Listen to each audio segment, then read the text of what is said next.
Yo la famille, je vous souhaite la bienvenue sur ma chaîne Brichef CB. Aujourd'hui, on va voir ensemble le retour sur la trêve internationale, un peu d'actu Barça. Les gars, je sais qu'il n'y a pas eu de vidéo tout au long de la trêve. Personnellement, je sais pas pour vous les gars, cette trêve-là je l'ai ressenti comme interminable les gars. D'habitude, les trêves internationales, ça passe lentement, mais celle-ci, je sais pas pourquoi, je l'ai vraiment senti comme si on dirait qu'il y a eu un mois sans activité, les gars. Je sais pas, celle-là, peut-être c'est parce que, bon, il y a de plus en plus de trêves internationales, étant donné qu'il y a de plus en plus de matchs, même au niveau international. Mais là, c'était trop. On en avait déjà vécu une il y a un mois, on en a une maintenant, il y en a une autre dans un mois, les gars. Ça va pas aller de... Ça ira pas de mieux en mieux. Bon les gars, ensemble, comme je vous dis, on va faire un petit retour sur la trêve de l'actu Barça. Et on va commencer par les deux petites frayeurs qu'on a eues durant ce break. On a eu Lamine Yamal et Lewandowski qui ont pris des coups. Mais au final, les gars, c'est beaucoup plus de peur que de mal. Lamine Yamal qui s'était fait... qu'on avait aperçu sortir du match en boitant face au Danemark. Ils n'ont pas pris de chance. Ils lui ont permis de revenir à Barcelone pour éviter... il n'allait pas jouer le match suivant. Donc, il est directement revenu à Barcelone. Après quelques tests, on a vu que c'était qu'une fatigue musculaire. Il n'y a rien de dangereux. Il n'est pas blessé. Il n'est pas out. Je crois qu'il a déjà le feu vert médical. Mais c'est ça. Le fait que c'est une fatigue musculaire nous en dit beaucoup par contre. On comprend que même s'il a 17 ans, qu'il a plein d'énergie, c'est encore un enfant. Il est en croissance, ses muscles ne sont pas à 100% développés. Donc, il est très susceptible et vulnérable à succomber à des fatigues musculaires comme on vient de le voir. D'autant plus qu'il se fait relativement charcuter par les défenseurs, les gars. Il y a le défenseur danois qui a fait une sortie médiatique en disant que oui, ses interventions face à Lamine Yamal sont volontaires. Que pour lui, c'est comme un message qu'il envoie aux joueurs pour lui dire que je n'ai pas peur de toi. Donc les gars, faut pas faire les choquer quand maintenant Lamine Yamal est rendu au stade où les défenseurs le considèrent déjà comme un grand joueur et comme un joueur à qui ils doivent y aller sans ralentir, à qui ils doivent envoyer un message. Donc Lamine Yamal va prendre des coups, c'est un joueur qui dribble, c'est un joueur qui provoque, c'est un joueur qui s'attire relativement beaucoup de contacts, donc il va en prendre. D'autant plus pourquoi il faut le ménager, parce que durant sa croissance, ses muscles, ses os vont être fragiles. Bien qu'il ait beaucoup d'énergie et qu'il récupère vite, ses os vont être fragiles, donc il ne faudrait pas qu'il vienne subir des blessures graves que les grands joueurs, type Neymar, que les dribbleurs subissent beaucoup suite au fait qu'ils ont beaucoup de contacts, les gars. Faut faire attention à lui. Ensuite, on a Lewandowski qui a aussi pris un petit coup. Lui, c'était rien de grave. Il n'y a pas eu on l'a pas renvoyé à Barcelone et tout. Lui, c'était pendant le deuxième match. Je ne me rappelle plus de l'adversaire, mais bon, il a eu une petite frayeur, mais il est bien. Je crois qu'il est déjà revenu à Barcelone, il s'est déjà entraîné, donc il n'y a pas de problème. Il risque d'être là.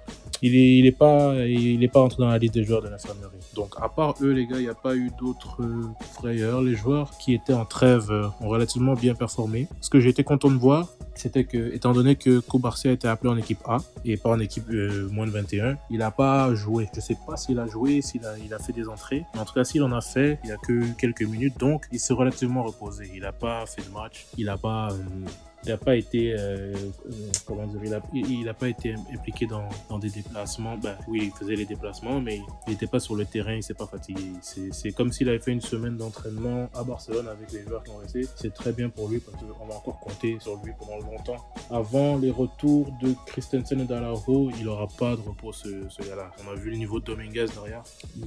Inigo et Cubarsí, en ce moment, il faut considérer qu'ils n'ont pas de doublure. Donc c'est à peu près ça les gars pour les blessures. Comment on l'appelle, Ferran Torres, notre requin national, il est toujours à l'infirmerie. J'ai pas eu de nouvelles quant à lui. Je crois qu'il fait sa réadaptation toujours de son côté. C'était, je pense, si je me rappelle bien, 6 semaines d'absence, donc on va être à 3 à peu près après la trêve. Ça va aller petit à petit avec lui. Ça tombe bien que maintenant Ansu Fati est de retour à 100%, donc il pourra jouer. Il sera le premier remplaçant de la ligne d'attaque. Ce sera très bon pour lui. Le deuxième point que je voulais voir justement avec vous les gars, c'est le retour des blessés, les autres blessés. On a Fermín Lopez qui va revenir, Dani Olmo qui revient à 100% et Gavi qui a reçu le feu vert médical. Et on en a déjà parlé, mais là, avec le temps qui est passé un peu, il s'est entraîné, il a eu plusieurs séances, il a pu prendre du rythme. C'est vrai qu'il n'a pas encore eu une minute de jeu, mais là, on peut considérer que Gavi est de retour. Il n'est pas sur le bord du retour et tout, il est là. Il serait éligible à être dans la liste pour le match de CV. On verra demain la liste des convoqués qui va sortir. On en parlera plus tard, mais personnellement, moi, je le vois pas jouer. Peut-être avoir un petit 10 minutes à la fin, mais je le vois pas être titulaire, impossible qu'il soit déjà dans la liste. Le retour de Fermin et de Olmo, par contre, les gars, ainsi que celui de Gavi, ça va être excellent pour le club. Parce qu'on peut compter à ça aussi Ansu et De Jong, qui seront de retour à 100%. Eux, ils étaient déjà là avant la trêve, mais là, eux aussi, ils auront pris du rythme de l'entraînement. Il y a eu des oppositions à l'interne, je suppose, quelques matchs, même si c'est pas l'intensité des matchs de championnat. Ils auront pu prendre du rythme plus que ce qu'ils avaient déjà pris. Donc là, maintenant, les gars, on est théoriquement avec Fermin qui revient, Olmo qui revient, Gavi qui revient, Ansu qui revient, De Jong qui revient. Et aussi, les gars, il faut pas oublier la signature de Szczesny. Donc les gars, c'est 6 nouveaux joueurs qui sont de qualité mondiale, qui seraient des titulaires dans de nombreux grands clubs, en fait dans beaucoup de grands clubs des 5 grands championnats, qui sont disponibles pour le Barça face à Séville et pour maintenant le reste de la saison, les gars. Donc c'est un peu comme si on vient de vivre, comme si déjà on va vivre un deuxième début de saison ensemble avec ce nouveau groupe, parce que le retour d'Olmo, Fermin qui revient, Gavi qui s'ajoute, De Jong et Fati, c'est des joueurs qui vont vraiment venir chambouler les plans de Flick, parce que là, Flick avant, on va dire,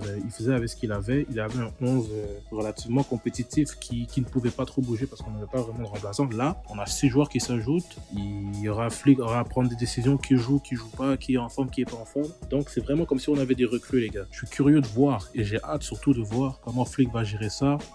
Ses préférences vont commencer à se distinguer un peu, étant donné que le milieu commence à être fourni. On verra qui il préfère. Pour faire la petite parenthèse, personnellement, avec le milieu de terrain qu'on a eu en ce début de saison, moi je vois le mot titulaire indiscutable en 10, mais je ne vois pas qui et pourquoi Casado devrait être sorti du 11. Avec le début de saison de bord qu'il nous fait, il n'y a pas de raison que quelqu'un vienne reprendre sa place sans avoir à prouver, les gars. Que ça soit De Jong, Gavi ou Fermin, ils vont devoir démontrer qu'ils doivent déloger Casado de son poste, parce qu'il est un des artisans de ce début de saison et il représente presque à lui seul, j'ai envie de dire, la philosophie de Flick et ce nouveau Barça. Il est un peu comme Gavi a pu l'être et a pu l'être dans le passé, l'âme du Barça. Il représente vraiment cette grinta et cet amour de l'écusson, les gars. Donc perso, moi je pense que ça sera difficile pour des gars comme De Jong de se réimposer, des gars comme Fermin. Olmo, il est à part parce que je considère qu'il joue un peu plus haut, qu'il peut même suppléer sur la ligne de l'attaque, mais vous me comprenez, les gars. Donc ça va être un très beau problème à avoir. On verra comment Flick va gérer ça. C'est sûr que l'entraînement va déterminer beaucoup de choses, mais en même temps il aura beaucoup de place pour les turnovers, les gars. Des matchs moyens, des matchs, des déplacements, quand on aura des enchaînements de matchs et tout, ça va venir. Il y aura plus de problème à se dire qu'on va devoir tourner. Là, on n'aura pas de problème à tourner, les gars. Alors imaginez même pas quand les Christensen à la vont revenir, les gars. Aucun turnover ne sera un problème. Quand on sera tous en santé, il n'y aura pas de problème avec tout ça. Et on n'oublie pas Szczesny, les gars. Moi, je pense que Szczesny, en fait, il l'a même mentionné. Il a dit qu'il est prêt. Le gardien de but, comme vous le savez, les gars, la préparation d'un gardien, c'est pas la même chose qu'une préparation physique des joueurs lors de la pré-saison. Les gardiens n'ont pas besoin de 1 mois de préparation pour être au niveau. Szczesny, oui, c'est vrai, il sort de sa retraite, mais faut pas parler comme si c'était un retraité, que ça fait 3 ans qu'il joue pas, les gars. Il a joué l'Euro cet été. C'est vrai qu'il a joué que les phases de poule, ils ont été éliminés très tôt, et il sort d'une saison avec la Juve. Il n'est pas un retraité complètement, c'est seulement qu'il a pas fait de préparation. C'est comme si c'était un joueur sans contrat. Oui, il était en mentalité retraite, s'était dit qu'il avait raccroché les crampons et tout, donc il y a eu un switch à réactiver, mais en termes de conditions physiques, ce que je veux dire, c'est qu'il ne revient pas de loin. Il a seulement eu à faire une petite préparation, 2 semaines, se remettre un peu en jambes. Il n'y a pas besoin d'avoir le meilleur cardio du monde pour jouer. Il faut juste qu'il soit en bonne condition, qu'il ne se blesse pas et tout. Moi, je pense qu'il est prêt. Et si on le voit titulaire contre Séville, ce sera officiel qu'il sera le gardien titulaire pour le reste de la saison. Peut-être. Je doute forcément que Flick ne titularise pas. Mais je pense qu'en fonction de la décision de Flick, celui qui sera titulaire contre Séville sera inévitablement le titulaire contre le Bayern et le Real. Ça m'étonnerait que Flick mette disons, Iñaki Peña, Séville, et fasse débuter Szczesny face au Bayern 3 jours plus tard. Non, je pense qu'on va le voir. Celui qui va jouer tous les matchs. Et je pense que ce sera Szczesny. Donc, comme je vous ai dit, les gars, c'est un peu comme un nouveau début de saison qu'on a, un petit mercato qu'on a eu. On a eu quelques recrues, des retours de longue date. On a eu le retour de Fati, mais on n'a toujours pas eu sa première, les vraies impressions à domicile, tout ça. On a hâte de voir ça. Je pense que Séville sera une bonne occasion pour voir tout ça. On va voir les joueurs qui vont revenir et tout. Je pense qu'on va bien apprécier ça, les gars. Pour terminer, je vais faire une petite minute d'hommage pour les gars Andrés Iniesta, El Illusionista, les gars, qui a pris sa retraite officiellement. Je sais que pour plusieurs, il était déjà en dehors des caméras. Il était déjà loin, il s'était exilé au Japon.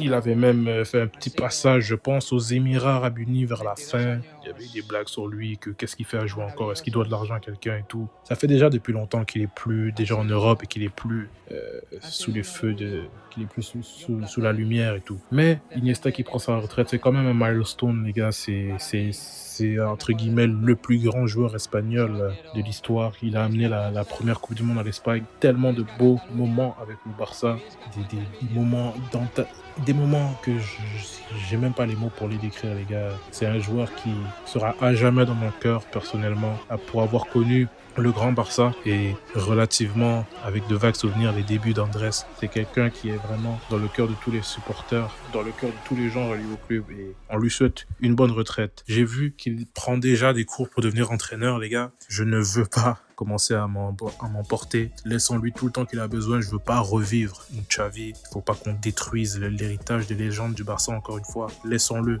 prendre son temps. Ne forçons rien. Un jour, il reviendra. J'ai vu qu'il a déclaré qu'il aimerait faire son expérience et tout et venir entraîner en Espagne. On sait ce que ça veut dire, mais s'il vous plaît, ne nous forçons pas. Laissons-lui 5 ans, voire 10 ans encore. Laissons-le se peaufiner et il viendra quand le temps viendra. Je pense qu'il saura apprendre des erreurs de Xavi et venir au bon moment, les gars. C'était tout pour cette vidéo, les gars. Je vous remercie tous d'avoir pu voir cette petite actu Barça et ce retour sur cette trêve internationale. On va enchaîner demain avec l'avant-match Barça-Séville. On discutera aussi un peu des matchs à venir, l'enchaînement des matchs qui sont bien.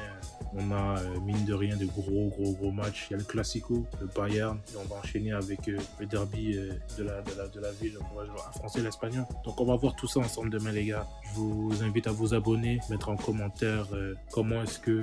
Mettez en commentaire pour le plaisir. Dites-moi c'est quoi votre meilleur souvenir d'Andrés Iniesta pour faire hommage à sa retraite. Suivez-moi sur les réseaux sociaux, les gars. Je suis actif sur Twitter. Vous voyez mes réseaux à l'écran. Abonnez-vous. N'hésitez pas à m'envoyer des messages, les gars. Je suis très ouvert. Ma boîte à messages est ouverte. On est là pour être une famille, les gars. On se retrouve demain pour l'avant-match. Et comme on le sait tous... Visca el Barça! Visca Catalunya! Visca el Barça, sempre! Visca el Barça i visca Catalunya!